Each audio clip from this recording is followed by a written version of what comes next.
Energy stored bye an inductor. कोई भी inductor वो कितनी एनर्जी स्टोर करता है। इंडक्टर कैसे एनर्जी स्टोर करेगा? देखो, इंडक्टर किसको बोला जाता है? किसी भी कॉइल या सोलेनोइड को बोला जाता है। जब हम उसमें करंट फ्लो करेंगे तो करंट की वजह से वो एक मैग्नेटिक फील्ड प्रोड्यूस करेगा, तो उस मैग्नेटिक फील्ड की फॉर्म में एनर्जी स्टोर होती है किसी भी इंडक्टर के अंदर। जैसे एक कैपेसिटर इलेक्ट्रिक फील्ड की फॉर्म में एनर्जी स्टोर करता है। किसी भी कैपेसिटर को चार्ज करते हैं तो उसकी दोनों प्लेट्स के बीच में एक इलेक्ट्रिक फील्ड बन जाता है।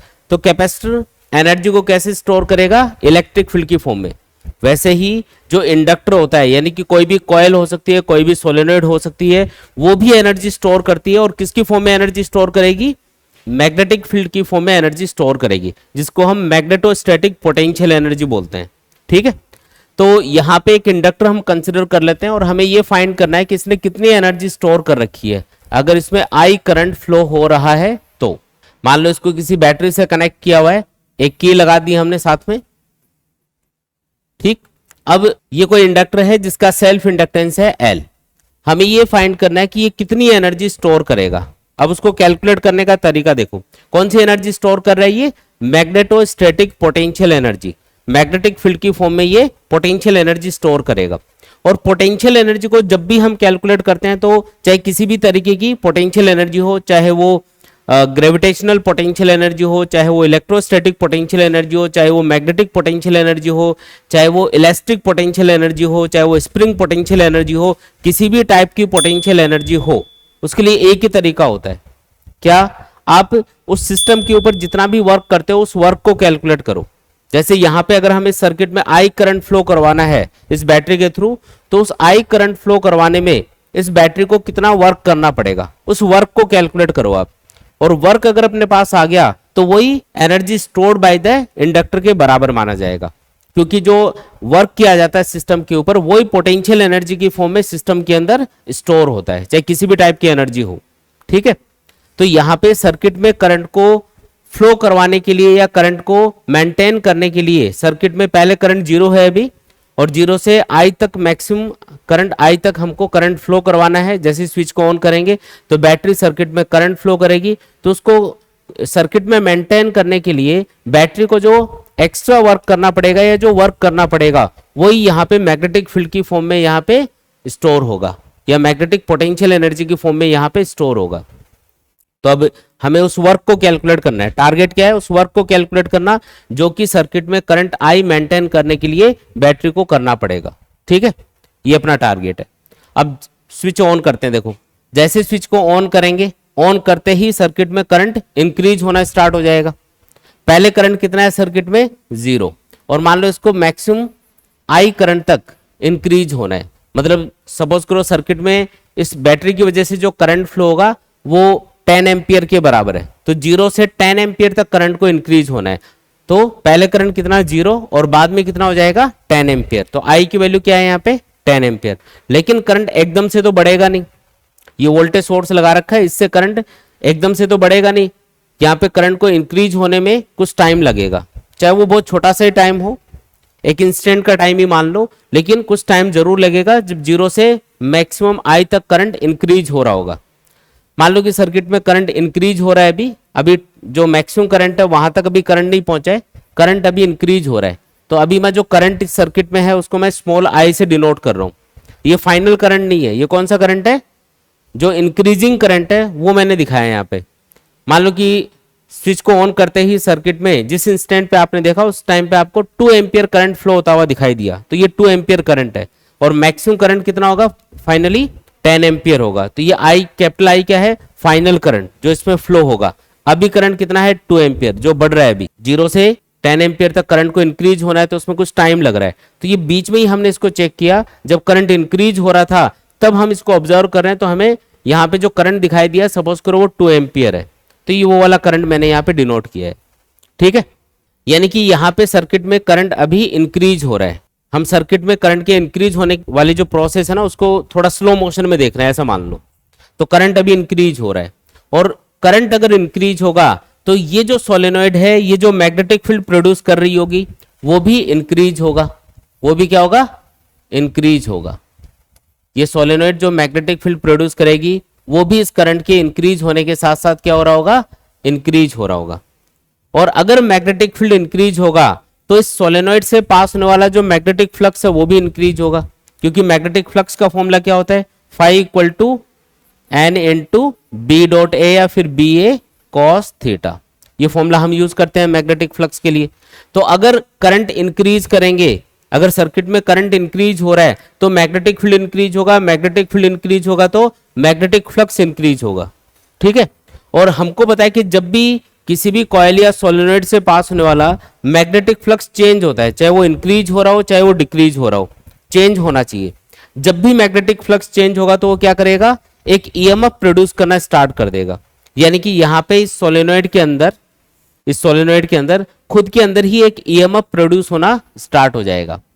वो जो इंड्यूस्ड ईएमएफ है उसका फॉर्मूला होगा E equal to minus L D I upon D T.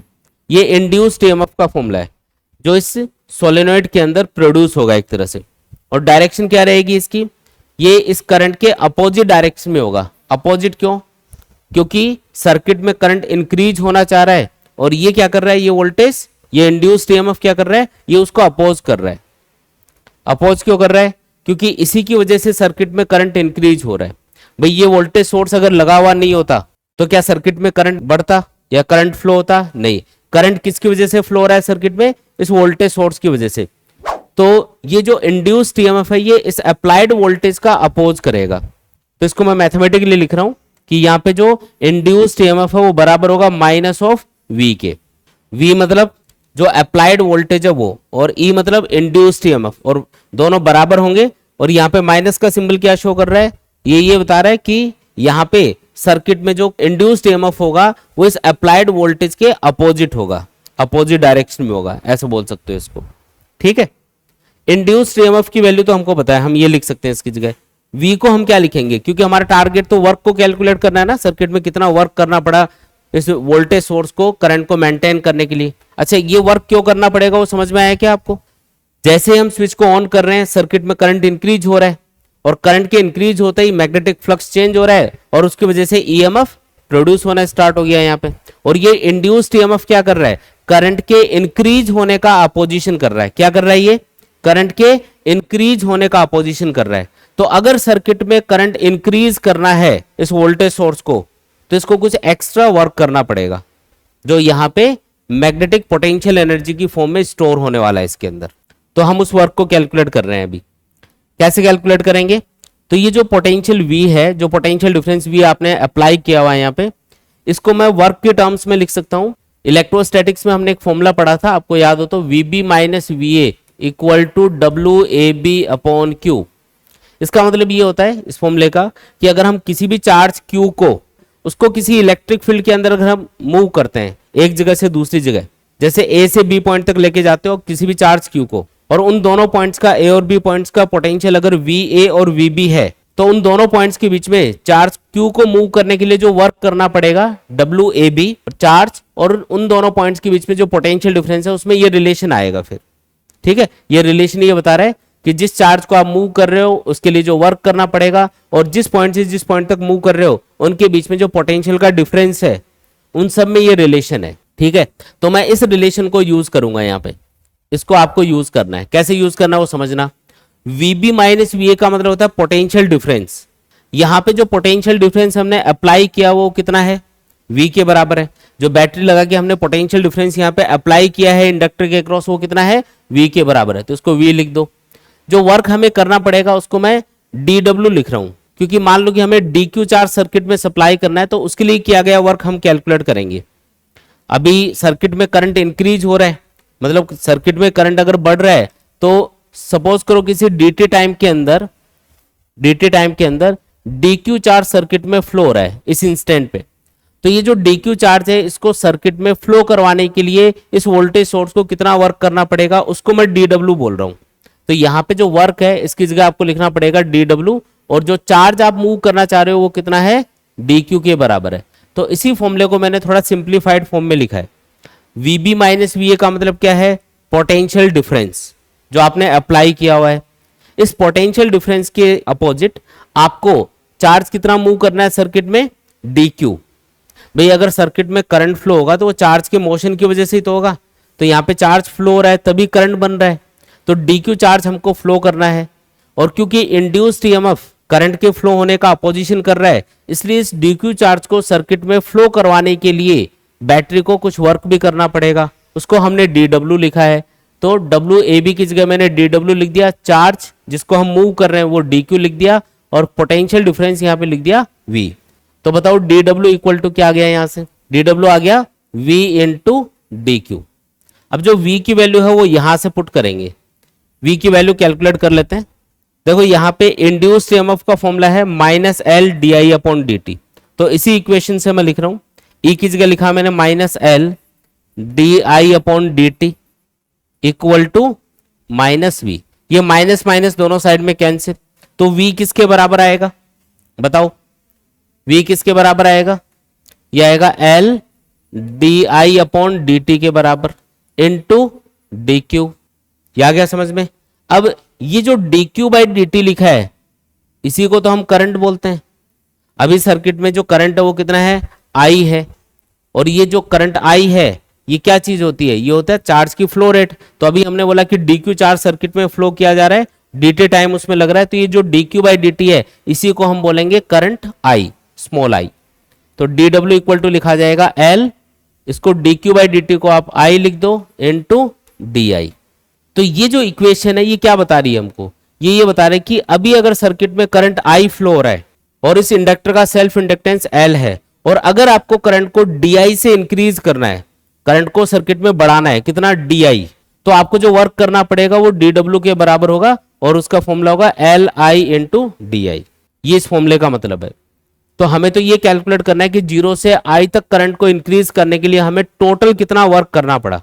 तो टोटल वर्क के लिए क्या करेंगे, इसका इंटीग्रेशन कर देंगे, ठीक है, दोनों साइड में क्या करेंगे इंटीग्रेशन, उससे अपने पास आएगा टोटल वर्क, ठीक है। dw का इंटीग्रेशन w होगा, L यहां पे कांस्टेंट है, I का इंटीग्रेशन हो जाएगा I स्क्वायर बाई 2, और लिमिट भी लगा देते हैं यहाँ पे। करंट कहां से कहां तक इंक्रीज किया जा रहा है, 0 से कैपिटल I तक इंक्रीज किया जा रहा है, तो 0 से I की लिमिट लगा के हम इंटीग्रेशन करेंगे यहाँ पे। तो सॉल्व करने पे ये वर्क आएगा।